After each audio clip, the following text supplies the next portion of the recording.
Hey everyone, I am Bryce, and today I am going to explain to you how to use ChatGPT with Google Assistant.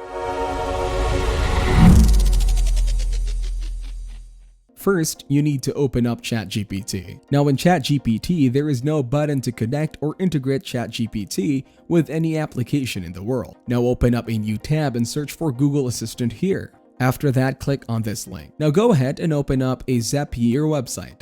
This is the website that links ChatGPT with Google Assistant. So click on a free trial and then choose your account to proceed with Zapier, then click continue. Now once you are here, click on the applications on the left sidebar. Then click on the search bar and search for ChatGPT here. Now to connect your ChatGPT account, click on connect. After that, you will need an API key for this, which you cannot obtain directly from ChatGPT. So go to the OpenAI website. After that, go to the top left and here, click on the API keys option.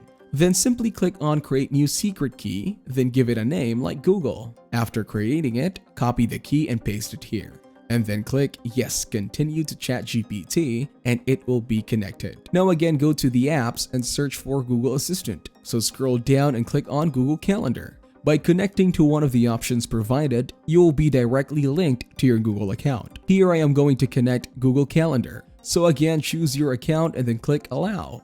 Now to ensure our connection is successful, simply click on the three dots on the right side. After that, click on testing connection. This confirms that our connection has been done successfully. Now let us start this test with ChatGPT. So again, click on the three dots and then click testing connection. Here, as you can see, it is tested successfully. Now go to the top and click on the create button. After that, click on zap.